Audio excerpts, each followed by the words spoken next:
Halo Bapak Ibu, saudara-saudari sekalian, bersama saya lagi Chandra Teja dari channel Kristen Ngakunya. Channel yang membahas kekristenan yang murni, terbebas dari klinik, dan pemahaman yang melenceng. Bagi Anda yang belum subscribe channel saya, silakan subscribe channel saya. Tekan loncengnya agar Anda dapat notifikasi setiap kali saya mengupload video-video saya. Oke, pada kesempatan kali ini saya akan membahas mengenai agak susah saya mengatakannya dalam kosakata bahasa Indonesia sehari-hari. Tapi begini deh, ini mengenai satu fenomena yang setidak-tidaknya dialami oleh tidak sedikit orang-orang yang mengaku percaya kepada Tuhan Yesus. Oke? Yang merasa bahwa pendeta itu adalah wakil Tuhan.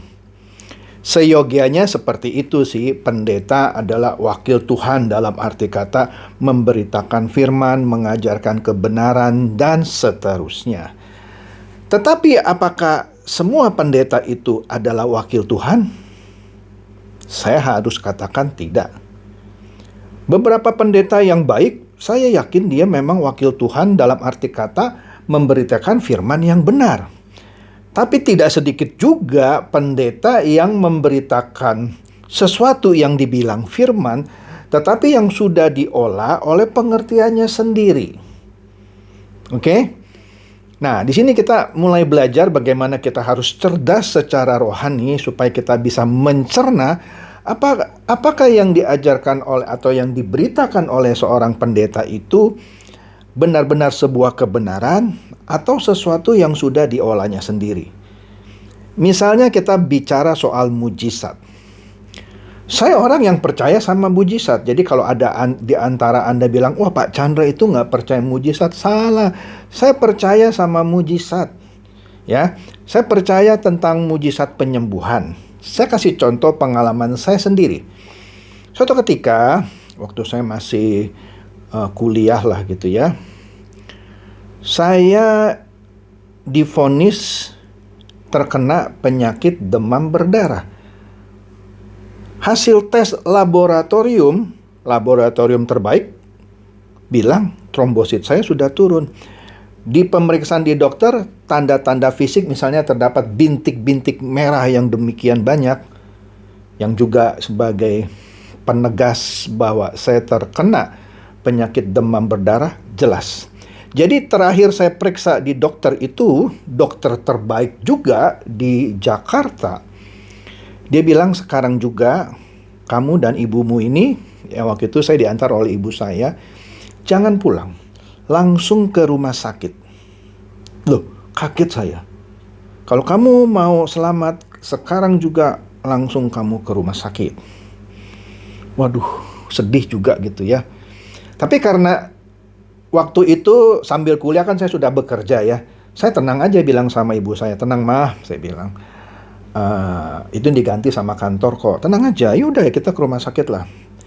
Saya dan ibu saya ke rumah sakit St. Carolus, yang kebetulan tidak terlalu jauh dari tempat dokter itu praktek, dokter keluarga kami.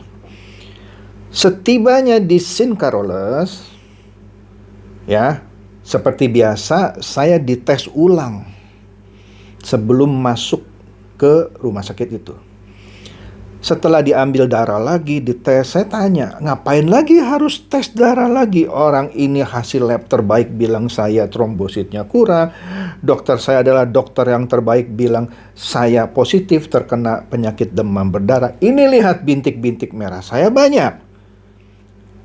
Tapi tetap saya diambil darah saya dan diperiksa lagi. Setelah menunggu beberapa saat, saya diminta pulang. Loh, saya marah dong, saya bilang. Lah, apa yang kurang, saya bilang. Satu, hasil dari lab terbaik bilang saya positif kena DB. Ini bukti fisik bintik-bintik merah juga ada. Kenapa Anda suruh saya pulang?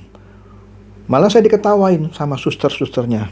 Pak, dia bilang, Pasien yang kami suruh pulang karena misalnya ternyata tidak ada apa-apa, senang. Kok Bapak malah mau masuk rumah sakit? Dibilangnya, loh bukannya saya mau masuk rumah sakit, saya disuruh sama dokter saya untuk rawat inap. Hasil lab juga membuktikan itu, saya bilang. Loh tapi hasil lab kami beda, hasil lab kami normal Bapak. Loh udahlah saya tetap masuklah, saya bilang. Loh orang saya dibayar oleh kantor, saya bilang. Bukan karena saya mau dirawat di rumah sakit, saya bilang. Singkat cerita, tetap saya ditolak masuk rumah sakit itu. Kemudian saya agak marah, saya bilang, oke, saya pulang karena Anda nggak terima saya, tapi kalau saya kenapa-napa, bahaya nih rumah sakit, saya bilang. Oh iya, Anda pulang aja. Setelah saya pulang, 1 hari, 2 hari, kok berangsur-angsur sepertinya yang sebelumnya demam dan lain-lain, kok berangsur-angsur hilang gitu. Jadi saya menyimpulkan hasil lab di rumah sakit itu benar gitu, bahwa saya kok bisa sembuh gitu ya dalam waktu cepat gitu. Nah, itu saya amini sebagai sebuah mujizat atas diri saya. Jadi kalau Anda bilang saya nggak percaya mujizat, Anda salah. Saya pernah mengalami mujizat seperti ini. Dan masih banyak lagi lah mujizat-mujizat lain yang tidak perlu saya ceritakan ya. Tetapi tidak semua orang. Ya Anda tanyalah sama saudara Anda atau bahkan Anda sendiri yang pernah kena sakit demam berdarah, yang sudah positif dites segala macam, dan Anda trombositnya kurang, Anda berdoa, terus langsung trombosit naik.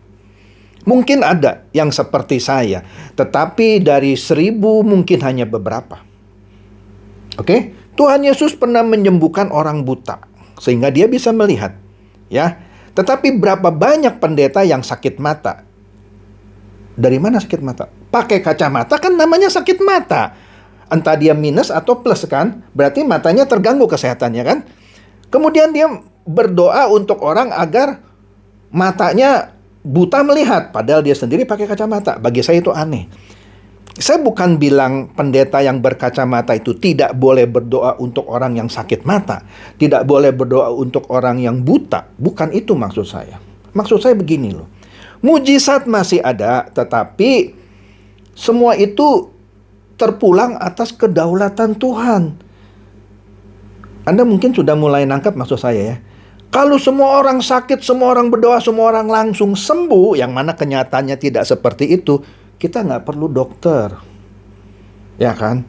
Dokter itu ada, atau ilmu-ilmu kedokteran, obat-obatan itu ada, itu juga dari Tuhan. Jangan kita menghindari dokter, menghindari obat-obatan dengan ajaran atau berpegang pada ajaran pendeta yang bilang kalau kita makan obat, kalau kita ke dokter, itu tidak beriman. Nah ini bahaya ajaran seperti ini. Oke? Itu satu. Kemudian misalnya lagi, jika Anda di masa yang sulit ini, kehilangan pekerjaan. Padahal Anda kerjanya rajin, Anda kerjanya jujur, tetapi tetap Anda kena PHK karena perusahaan harus melakukan efisiensi ketimbang dia harus tutup. Wah, perusahaan-perusahaan seperti Microsoft memecat puluhan ribu orang. Facebook juga puluhan ribu orang. Semua perusahaan-perusahaan besar sekarang ini sedang mem-PHK karyawannya ya dalam jumlah besar.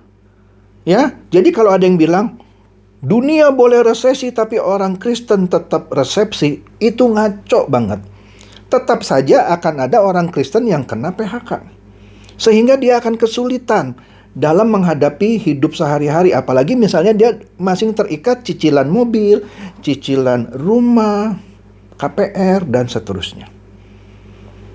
Apalagi kalau dia tidak ada tabungan yang cukup untuk dia bertahan hidup beberapa bulan ke depan sambil dia cari pekerjaan baru kan. Jadi nggak ada orang Kristen juga yang kebal terhadap resesi gitu, nggak ada.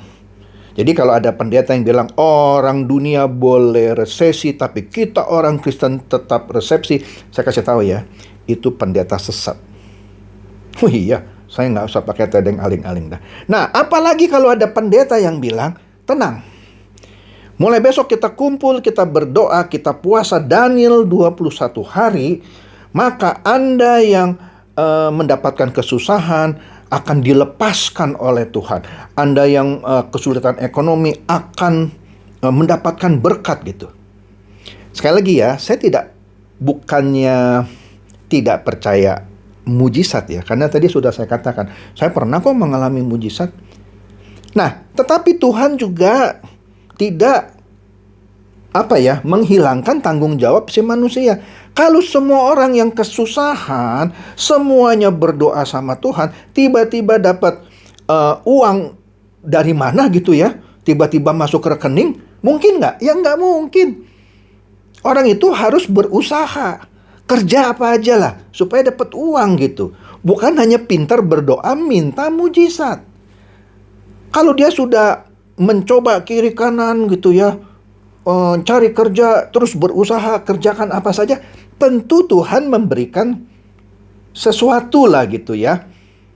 Tapi kalau dia sudah kena PHK, tapi tidak mau cari kerja, atau dia malas-malesan gitu ya, tapi dengar pendetanya bilang, mari kita berpuasa, kita serahkan kepada Tuhan, tapi dia sendiri malas gitu ya, Tuhan tidak akan buka jalan buat dia. Kalaupun dia ada hutang, hutangnya makin menumpuk. Kecuali orang itu sudah melakukan segala macam upaya, tapi tetap saja kesulitan mendapatkan pekerjaan. Oke lah, kita serahkan kepada Tuhan. Entah bagaimana Tuhan caranya ya membuka jalan buat kita, tetapi Tuhan mau dulu kita berusaha. Bukan mari kita puasa Daniel 21 hari maka Tuhan akan membebaskan Anda dari hutang. Kalau itu Anda dengar khotbah seperti itu, maka saya pastikan itu juga sebuah khotbah yang sesat.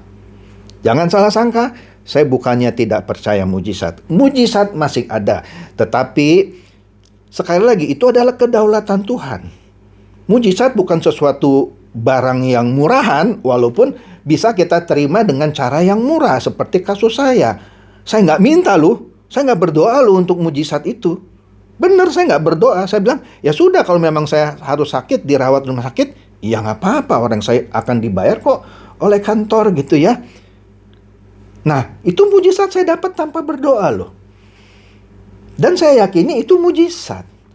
Jadi jangan bilang saya tidak percaya mujizat ya. Saya percaya mujizat. Tetapi itu sekali lagi adalah kedaulatan Tuhan. Ya. Jadi cerdas-cerdaslah Anda dalam mendengar sebuah khotbah. Kalau ada khotbah yang terlalu mempermudah kehidupan Anda sebagai orang Kristen atau menjanjikan segala kemudahan bagi Anda orang Kristen sehingga Anda cukup doa saja, maka pastinya itu ajaran yang sesat. Itu tidak membuat Anda lebih baik, malah akan membuat Anda tambah susah. Bahkan tidak tertutup kemungkinan begitu Anda rajin doa seperti apapun, pertolongan tidak datang, Anda marah sama Tuhan. Kenapa? Ya gara-gara ajaran yang sesat itu. Oke? Itu aja dulu ya. Jadi demikian saja, semoga ini mencerdaskan dan mencerahkan Anda semua. Silakan share video saya ini kepada teman-teman, sahabat, atau kerabat supaya mereka tambah cerdas dan tercerahkan. Seperti biasa, Shalom.